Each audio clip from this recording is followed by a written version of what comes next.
everyone, and welcome back to another Soleil Space Short Film Saturday. We are so excited. We've got more great stuff, another amazing filmmaker for you today. It doesn't get better than that. My name is 𝗟𝗘𝗧𝗜𝗓𝗧, and I'm the Community Growth Manager here at Soleil Space. So let me tell you just a little bit about Soleil. Our mission is to achieve a more equitable and representative global media landscape through film, television, and branded content. Our focus is on the global diasporas of Asia, Africa, Latin America, the Caribbean, and the Middle East, with goals of elevating those untold stories from these cultures, forming closer transcultural bonds, and providing opportunities and resources for our creators to produce premium world-class content. We specialize in long-form scripted documentary film, television, branded, and short-form digital content, and we aim to uplift underrepresented voices, and there's no better way to do that than with short films. Short films are often the purest form of artistic expression, and often, but not always, executed within the boundaries of smaller production budgets.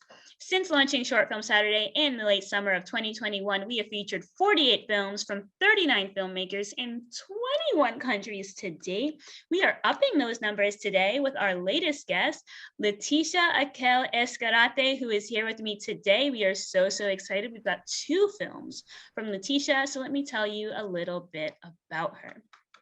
Leticia is a Chilean director and screenwriter based in NYC. She holds a BA in film from Universidad Católica de Chile and an MFA in screenwriting and directing from Columbia University. She's also a recipient of the Becas Chile Scholarship and a 3-time winner of the Audiovisual Fund for Postgraduate Studies, provided by the Chilean Ministry of Culture and Arts.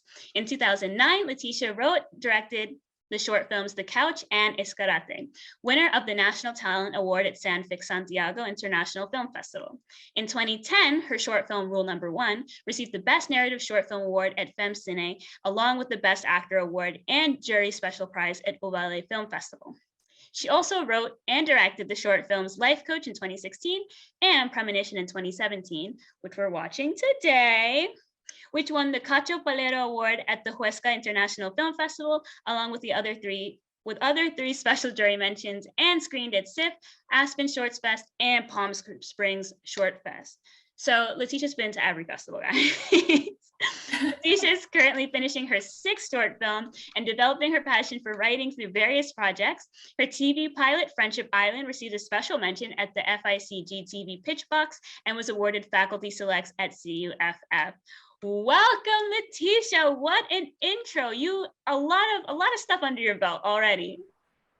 Thank you. Hi, how are you? I am great. I am so glad to be chatting with you today. So we're going to be watching 2 films from Leticia, Premonition and Congratulations. So Leticia, could you tell us a little bit about those 2 films before we jump in? Yes, so both films I filmed them as part of my Columbia MFA film program. Premonition, we shot it in Chile in a mix. It was a mix between my Columbia fellow filmmakers and also Chilean collaborators.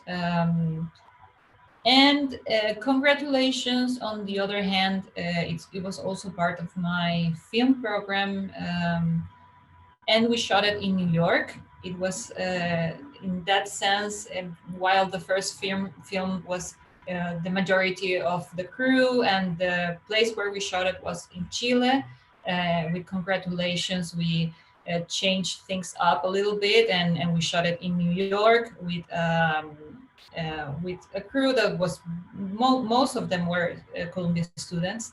And the only Chileans were, myself and the 2 main actors that you will see in this story. So it was a very weird experience for us to be like just 3 Chileans telling a Chilean story, surrounded by a crew that it was an international crew, and at the same time, to do it in New York was also very interesting for us, to place a Chilean story in that context and that location. So I really hope you enjoy both films, and I can't wait to talk about them afterwards. Wonderful. I'm so excited. So just to give you guys an idea of how things are going to go, we're about to hop in and go ahead and watch Leticia's 2 films. Afterwards, do not go anywhere. We're going to come right back for a Q&A. And at the end of the Q&A, we will take audience questions. So definitely watch the films and stick around so you can ask your questions to Leticia. So with that, don't forget to like and subscribe. You know, this is YouTube. So with that, go ahead and enjoy those films.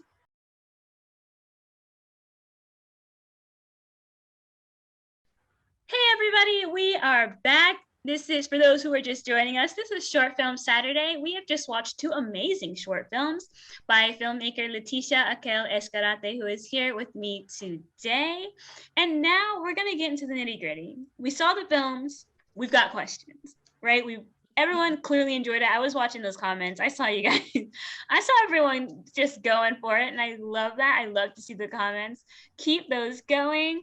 Leticia, let's hop right in. First, I want to ask you about Premonition, because that's the one we screened first. So let's just hop right in. Okay. There's this very regional understanding of names in the film, right? We see that right from the beginning. And I'm sure that our international audience is going to need a little bit of help with it. So Javier from Pueblo Seco, his last name is, and I'm sure I'm not going to say this right, is 𝗟𝗡𝗦𝗡𝗟. Yes. Okay. And this lets the other characters know that he is Mapuche. So can we, let's contextualize this. What is this? Where are these places roughly? And what does Javier being Mapuche mean, both in real life, but also for the story? So we shot this film in the south of Chile, more specifically in a town called Santa Barbara. So the Mapuches are is the largest indigenous community that we have in Chile. You can also find this community in Argentina, also in the southern regions of Argentina. And they are a big part of our identity as Chileans, just as it happens with indigenous communities in the US. But sadly, the Mapuches have been neglected by the Chilean state historically. So there is a very active conflict between this community and the Chilean state. They feel that their rights as a community are not being acknowledged yet. This is something that is changing in the last years, and I hope it changes for the best. But in the film and in real life, especially in 2017, which is maybe how many years has it been, like 5 years maybe? I'm bad at maths, sorry. It's changing now, but usually, and the way the context where I grew up, Mapuches were very discriminated. So there is like a layer of discrimination every time someone like talks about a Mapuche.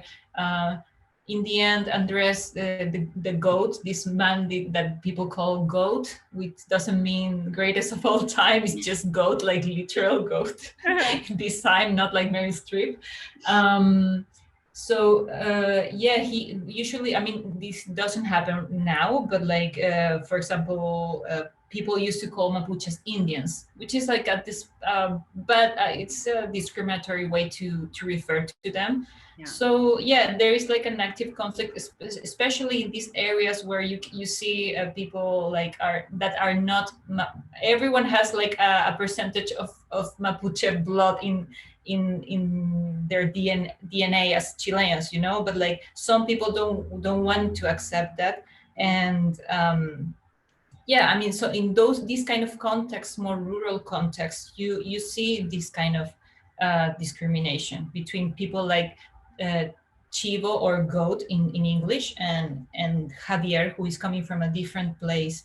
And in the south, you see patches of Pueblo Seco is a real town, but it's not an Mapuche iconic town. It's not. I just used the name because I thought like dry. It means dry town in English. So I thought it had like something interesting in it as a name. But so in the south of Chile, you see patches of community of areas or lands where the Mapuche community is placed, or they usually live there. Is like there is a bigger concentration of Mapuches, and the place where this story takes place is not the case. He is coming from probably his community to looking for a job in this other place where he is the minority, basically. Yes. Okay, very cool. That definitely. So it was a very big explanation. Sorry. No, it's very long. It's definitely good to know, especially for people who may live very far away from Chile, might not know about the certain levels of discrimination happening in the country, not know about the indigenous people, what they're called. So it's a learning moment. I love it. Cool. And then hopping off of Javier being outed as Mapuche, right? The thing that tipped them off was his last name, right? And then Goat's name is also this big secret until the end, and a major point of contention and then release in the film. So I wanted to ask, why are names so important to this story? Why names specifically, and why, I guess, for this story? Yeah, I think it's a cultural thing. So Mapuche last names are very easily recognizable for us, and at the same time there you have this other layer of nicknames. Nicknames in Chilean culture are a thing, especially in men. So it's a weird thing. Like in Chile, a lot of men have nicknames that are related to animals, like goat or dog, bear. It's a strange thing. I haven't seen it in other countries, but that's how we call ourselves, especially men. And for me, the fact that this other character, the antagonist, was called Goat and nobody knew his name, it's also a way to put a layer on top of your true self. The story for me, it's a lot about acknowledging who is in front of you besides these layers of maybe masculinity or like social codes that we as a very traditional culture are used to. So yeah, for me, you have Goat, this man that is very strong and projects himself as a leader, as someone that is super stubborn, super strong, super manly. But behind that, there is like a wound that is related to feeling guilty for this other man's death. So recognizing the real name that is behind that nickname, for me, it was like a big part of the story. Wow, that is so interesting. Okay, very cool. Very, very cool. These are good answers.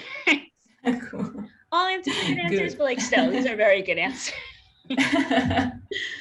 So, still on Premonition, this film really excels in its ability to create this very mysterious atmosphere. So can you walk us through your vision for setting the tone and tell us a little bit about how it was accomplished? I guess it all started with just reality.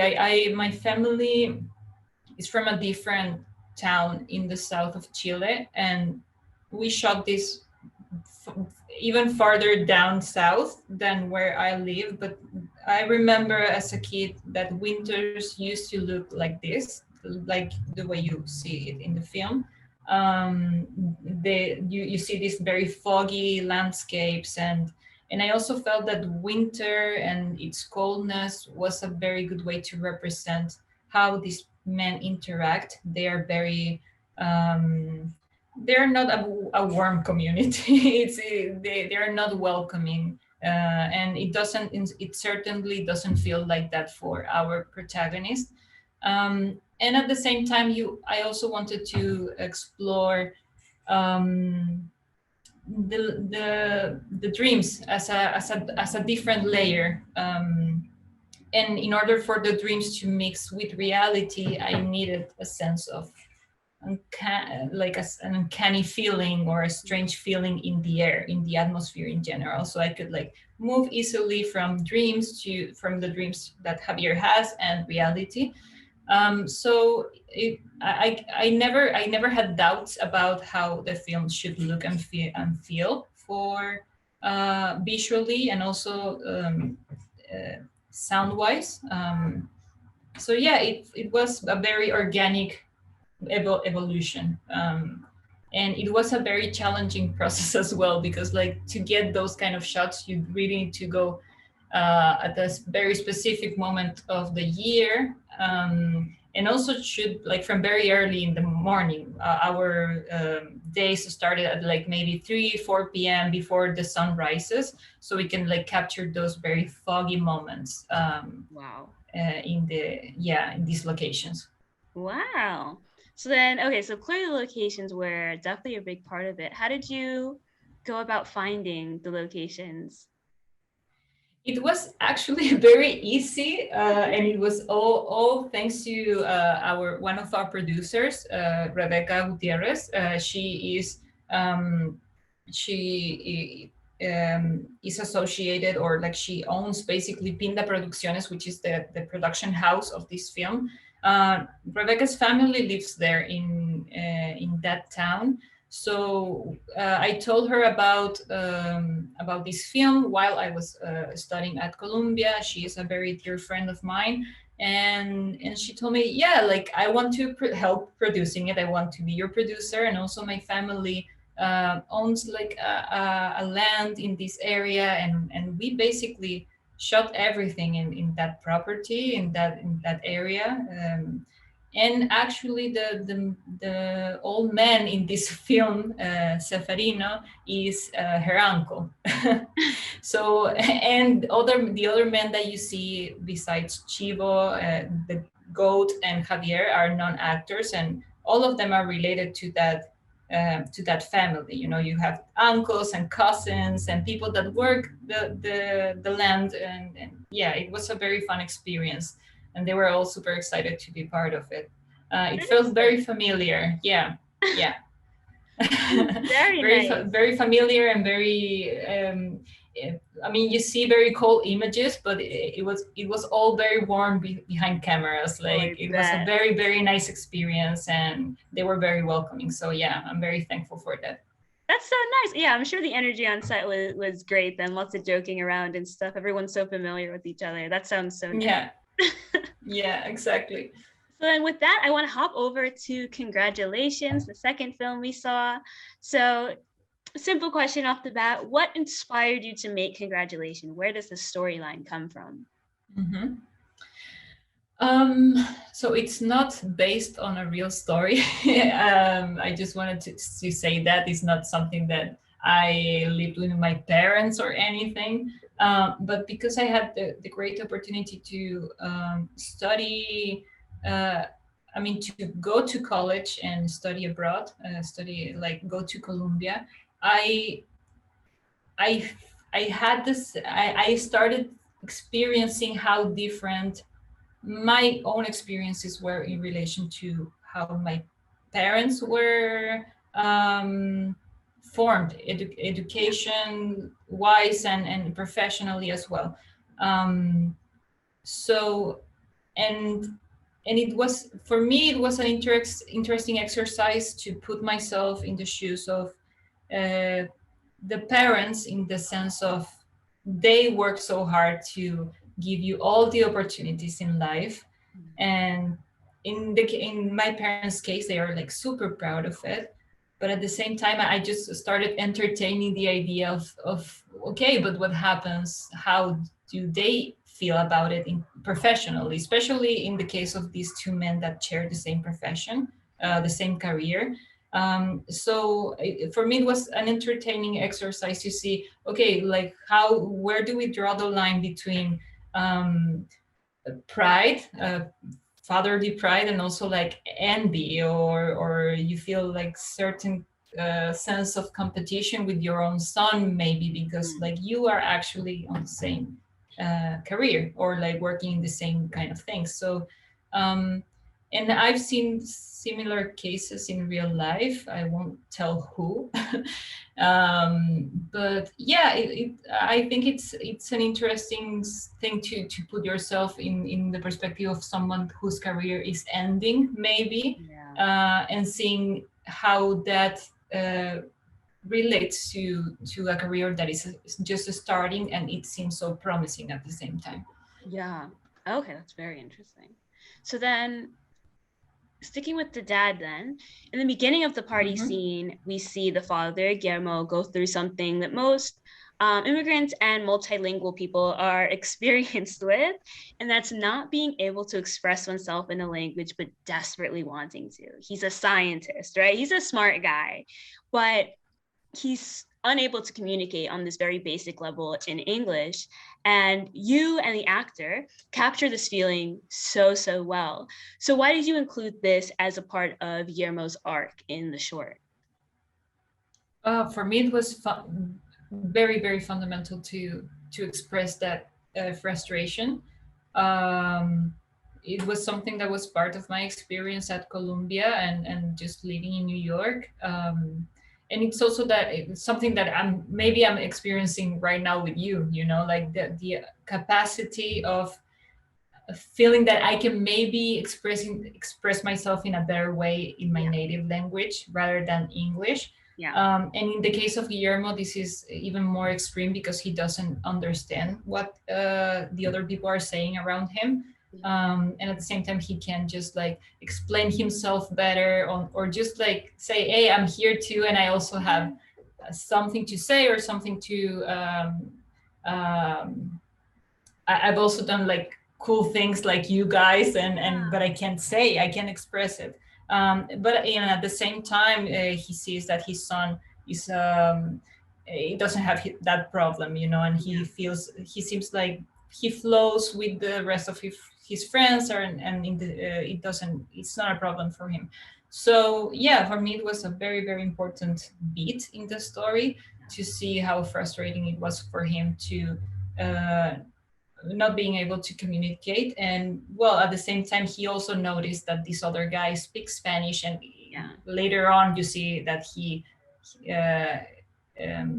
decides to just go right after him and talk to him because he's the only person who can understand him besides his son, who is like doing other stuff he doesn't seem worried about like keeping him comfortable, you know. So then, taking it to the son, can you walk us through the son's journey and his relationship with his father? Because clearly, as we were saying before, he has to look up to him. He's chosen essentially the same, or a very similar, at least, career path. But throughout the whole short, we only see him express embarrassment, constantly trying to shuffle his father away from his peers, which, I'll let you jump into it to talk about the son and his journey. Yeah, I mean, the son, I think it's a very interesting character because he's also hurt in a way. I think he lives with the pressure of being a good professional. That pressure is coming from the father. And maybe all these things are not that well explained in this short film because this was actually a proof of concept for a film that I'm developing. So, but yeah, I feel like the son also feels some embarrassment, as we sometimes do with our parents, because it's like, I think I've experienced that, and I feel ashamed of saying this, you know. But sometimes you do feel embarrassed of your parents and the way they are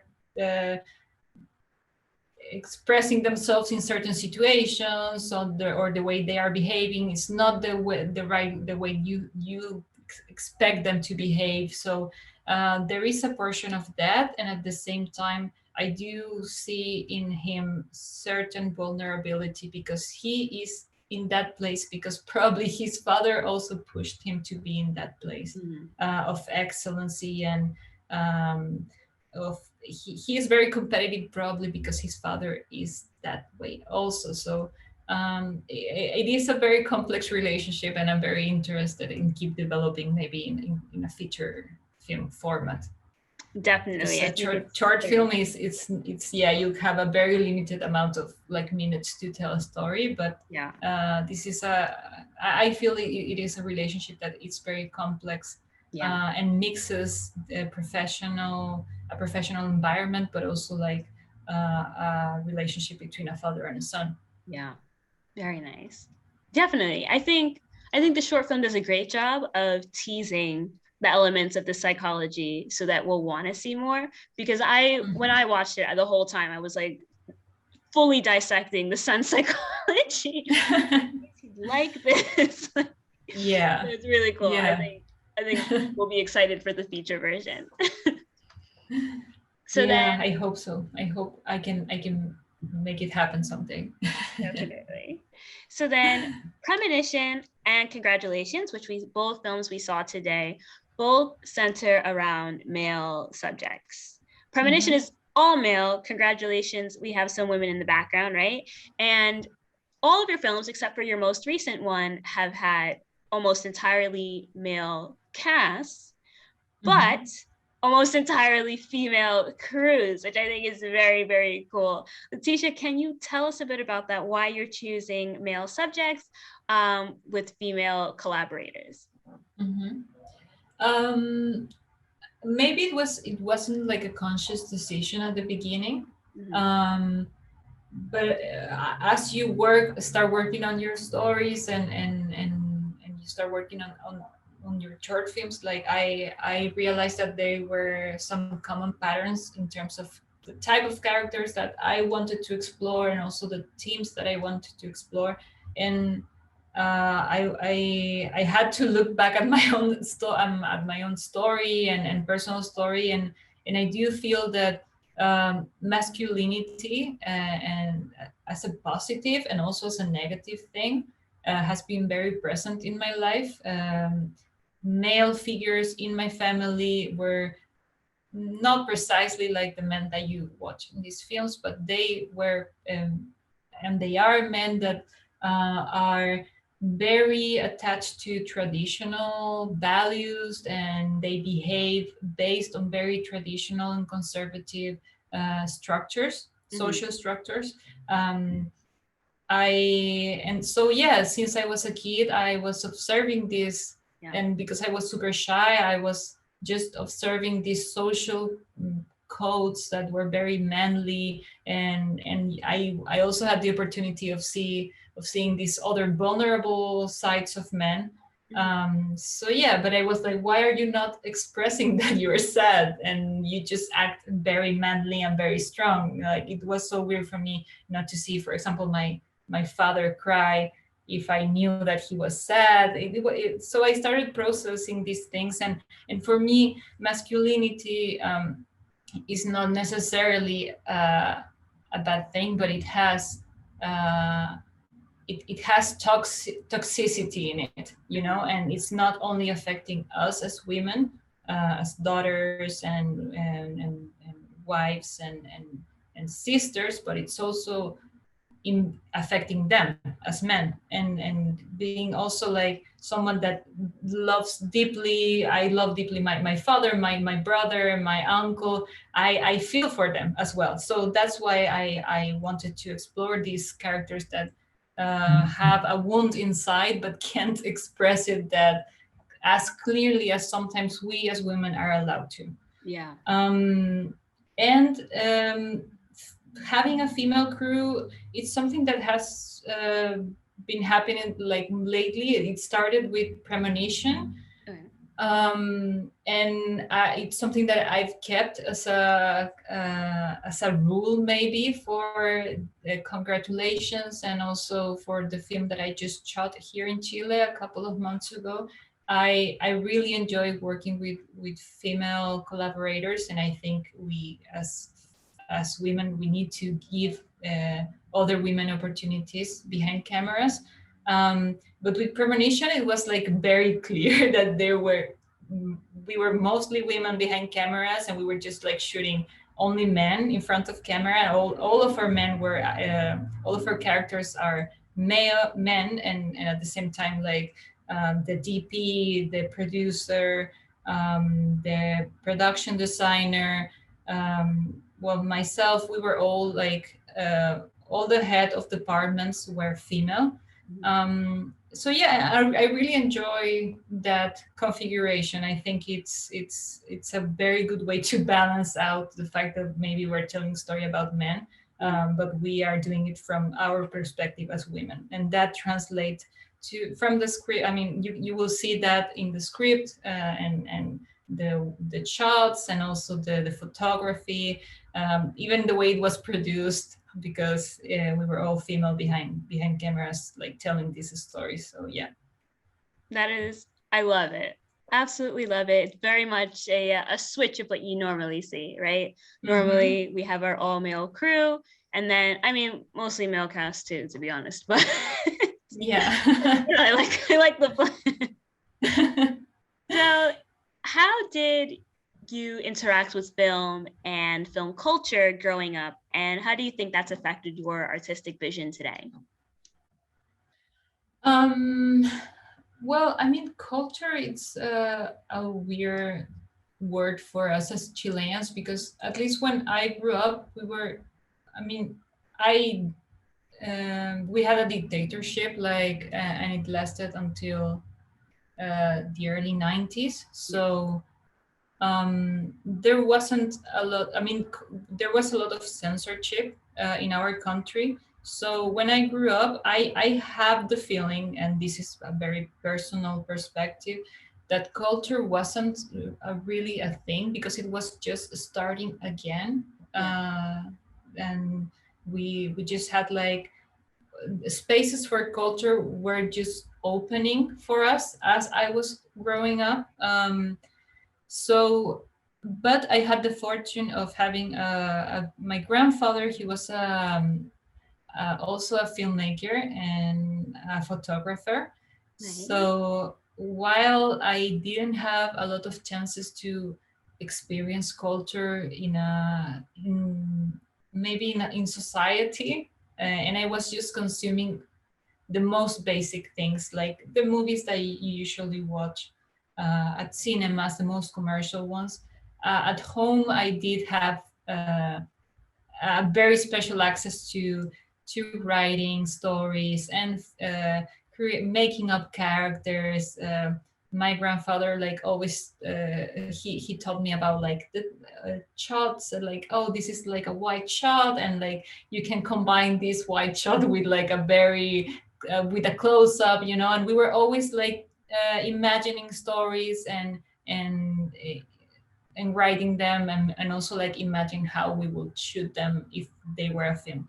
So I had that very, very special education, which was like a very non-traditional thing, and that's what prompted me to study filmmaking later on. So it was cinema and like films have always been a part of my life, and also like visual, like images in general, even from photography. So images and stories have always been a part of my life because of him. Aww. So is your grandfather watching your films? How proud is he? Oh my God, he passed away a couple of years ago.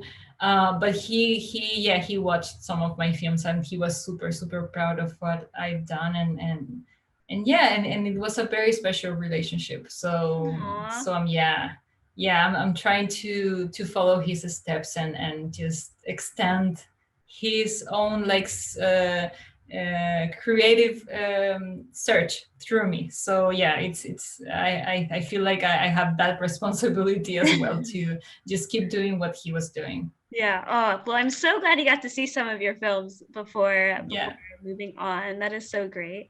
So then, and you kind of touched on this already, but as a director born and raised in Chile, who got their film education in Chile before going to Columbia University in New York, do you find there to be major stylistic differences between filmmakers in Chile versus in the United States? I think we do have. So my program was very international. So I got the chance not only to like see films from people from the US, but also like for people from Iceland, even Pakistan, Brazil, Colombia. So it was a very diverse mix. What I noticed and called my attention was the way professors taught you about filmmaking. I have, and this is a very specific thing, but it's maybe what I remember the most. Like in Chile, we don't really have all of our professors are also more filmmakers than professors, you know. And so sometimes they don't have the sensitivity to teach you and make you feel good about what you're doing. Yeah. And on the other hand, in the US, like you feel the love in a way, you know, like you feel that they care, that and they do a pretty good job at like giving you that extra, I don't know, that extra energy that you need, that extra confidence that you need to make you feel that your stories are worth it and you are a worthy filmmaker in other words. So for me that was very special, you know, to see how my professors were, I don't know, like they were making me feel that my stories were important for them and that they cared, and it was a very different energy in the classroom. And yeah, the other thing that I really noticed was, and maybe because I minored on screenwriting in at Columbia, is that I feel like you guys have everything figured out in terms of like narrative beats and everything. It feels like, oh my God, you have a structure for this, great. Like let me learn it, because I didn't have a great formation in screenwriting here. So I feel like Chile is more about like sensations, visual sensations, and they are, my professors in Chile were great in that sense, you know, like they taught me how to convey emotions through images and sounds in a more sensorial way. Meanwhile, like at Columbia, I learned more about how to make a story work narratively. Yeah. And that has a lot to do with screenwriting. So I'm super thankful of having like both styles in me, you know, like I don't know if I'm doing a pretty great job at like at writing or just having great images in my films, but at the same time, like I'm so grateful that I have that education that was very different. And I'm so happy that I got to learn more about screenwriting in the US, because of course it is a bigger industry, and also like TV shows are something that is you like the US has figured out way more than we have. So it's a very good knowledge to have. Yeah. Okay. So for our audience members out there who are considering film school, go to film school in Chile for the vibes, go to film school in the US for the structure. Exactly, yes. All right, so with that, I will open the floor to audience questions. If anybody wants to ask Leticia a question, you can submit it now. I know while we were talking, the chat was going off. I am not going to go back and read that whole chat. So if you have a question, you said it earlier, you got to resubmit it, or else I will not see it. Pretty please. You can just copy and paste it, put in those questions so I can ask Leticia for you. In the meantime, while people are typing up, please let us know, Leticia, what is next for you? What projects should we be looking forward to? I just shot a new short film, also in the south of Chile. A couple of I don't know if it was a couple of months or just a month ago. It is my first short film after after Columbia, after I graduated from Columbia. And yeah, I'm pretty excited about that. And we're just like editing it. It's also the first short film with female characters. So, and a female protagonist I mean, it's very exciting to see the differences, you know, to work with female actors is also like a whole new experience for me. And it has been a lot of fun. So yeah, I'm learning a lot from that too. And I'm also developing two feature films. One of them it's related to Congratulations, the short film that we just watched, and there is another one also that I'm developing. It doesn't even have a name yet, but yeah, hopefully, yeah, hopefully we're just applying for funds right now, and I hope we can make it like in the next year. So yeah. Exciting. It's very exciting stuff. All right. So with that, I will go over to our audience questions. Our first question is from the lovely Mario. The thread in the shirt, what is the significance of that? Hi, Mario. For me, it was just a visual way to express. I don't even know if it's a wound, but it's something that he's hiding or he doesn't want to accept. It's like something that is about to explode. You get this feeling that something is not quite perfect in this man, in a way. You know, he's going to his son's graduation, and he should be a good father, in a way, you know, a proud father, but there is something wrong with him, and behind that there is a lot of self-resentment. I don't know if that's a word in English, but it like absolutely is.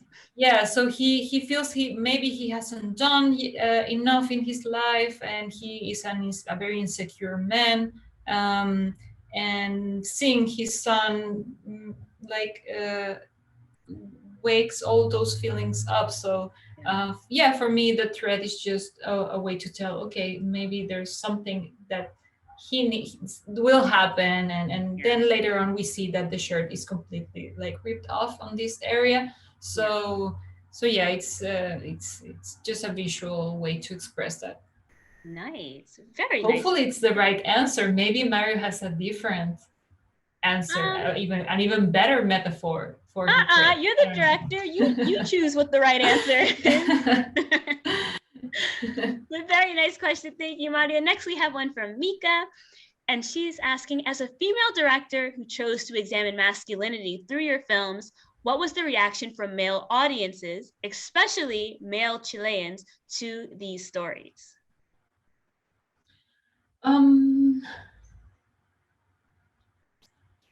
I think the story resonates with people here, and in that sense, I do feel that it's a very universal story, especially because I shared this story with my colleague, my classmates at Columbia, and they were coming from all these different places. Every time I got to share the script with them in classes, they even despite all these specific things about the Mapuches, for example, that those are part of my culture, of course. But yeah, I mean, a lot of people resonated with this toxic masculinity, or these social codes that men feel obliged, or like they feel that they need to follow because their fathers have done that, and or their fathers told them to not to cry and be tough. And actually the script was written originally by an Icelandic classmate. His name is Brusi, and yeah, and it is a story that had those core values from the beginning, you know. And his culture was also that way. And I got the chance to take this story because I felt really I felt, oh, I can see that in my culture as well, and I took it to Chile. So yeah, I feel like male audiences, Chileans reacted like this story resonated with them, but also I feel it's a very universal story in that sense. Mm, very nice. Okay. All right. So much to think about. Like I love it. This is a very, it's very philosophical, very deep short poem Saturday today. Thank you for taking us there, Leticia. So No Gerard has a worries. question for you. Are the Mapuche thought to have mystic powers linked to nature, like the Native Americans in the US? And is that why he had the dream that revealed Andres, with the apostrophe, sorry, real name? Yes. So first of all, I am not from the Mapuche community, and I think that's important to say because right now looking back at it, it's like, should I have told, like, am I the right person to tell a story about a Mapuche protagonist? I don't think so. But at the same time, and to answer your question, yes, the Mapuches are, their culture and vision of the world is very intertwined and very related to nature. And dreams are also a very important part in their culture. For them, dreams are a way to communicate with nature, but also with their ancestors. And from what I could, from the research I did, it's very common for them to talk about their dreams with their elders, to understand them later on, you know, like on the next day, or like if they have these recurrent dreams, they get the help or the advice of an elder to interpret them. Yeah. So yeah, dreams are a very important part for the Mapuche culture. And I took that because I'm not Mapuche. I took that reference, and I also connected that sensitivity to nature to Javier's sensitivity, because he can see things that are underneath the surface. Like he can see that goat is, there is something wrong with him after this accident. So he can see beyond these layers of projections of oneself, the social projections, you know. So yeah, it is to answer your question, it is a big thing, dreams and nature in the Mapuche culture. Very nice. So then Privy has a question for you. What was your biggest challenge in making each film? Well, in the first film with Premonition, I guess it was mostly logistics, because I was studying at Columbia, so I was in New York City, and I didn't get the chance to travel a lot to maybe check locations or do casting. So in that sense, Rebecca, the producer, helped me a lot. And all the crew that we gradually joined the project, I relied on them a lot to pre-produce everything. And I did travel like in advance and check the locations and everything, but it was so weird to plan something and being like miles and miles away from where you're supposed to shoot. And yeah, I think it was mostly logistics. But I had a very like strong sense of what I needed from this place and the characters, and no, it was a fun, it was a fun shoot actually. Now that I look back at it, I didn't have any big challenge in that sense creatively. It was mostly logistics, and with congratulations, it was a challenge to shoot something that felt so personal, and it was like mostly about Chileans in a culture that is not mine, in a place that, of course, it was my home for a couple of years, but it's not a place that I know of like so deeply as I know my country. So yeah, it was a challenge to lead for the first time a crew where nobody else spoke Spanish, just like it happens with these characters, with Guillermo, with the protagonist. So yeah, it was a challenge to express my ideas and be like very productive and effective on set with this language gap. Yeah, I think that was the biggest challenge, which is good because it's also related to the film. So I could feel how Guillermo was struggling like every day. Yeah. During principal photography, I could relate to him a lot with his experience. Yeah, that's funny. All right, so our last question from 𝗟𝗘𝗧𝗜𝗔𝗙. Having seen some of your films, I have the sense that you work with drama and sometimes with comedy. Do you have a favorite genre to work with or work in? Hi, Vito. Yeah, I think I started like doing more comedy, but I quickly like turned towards drama. There is something about that place that is comfortable for me. I really like, and I think in Premonition, I discovered that like atmosphere for me, it's like something that I really like to explore. Besides the script itself, like this strange feeling in the air, it's something that I love exploring visually and in sound design. So, and drama has a place for that. I feel like comedy has its own challenges, and I really do love comedy, and there is I hope that all my films can have like some sense of humor in it, or some character that has this like comic relief. But yeah, I definitely I am more interested in drama right now. Nice. And we're loving the drama. We are absolutely loving it. So now that our audience members have gotten to know you, I feel like very well, how can they find you? How can they keep up with what you have going on? Is it via social media? Is it via your website? How should they keep up with you? Well, I'm mostly active on Instagram, so you can find me as Leti Akel, Leti Leti. So and also I'm part of a collective called female collective called Blue Soup Films. So you can also find Blue Soup Films on Instagram.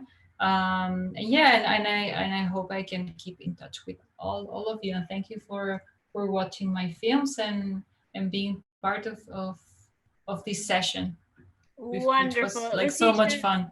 Thank you so much for taking the time to chat with us today. It has been a lot of fun, and we've thoroughly enjoyed your films. Thank you. So with that, our next Short Film Saturday, we're going to take a quick break, and then our next Short Film Saturday will be with a film festival collaboration. So stay tuned for that. Everyone, don't forget to like and subscribe. You know the drill. And with that, everyone, thank you so much for watching. We'll see you next time. Bye. Thank you. Bye-bye.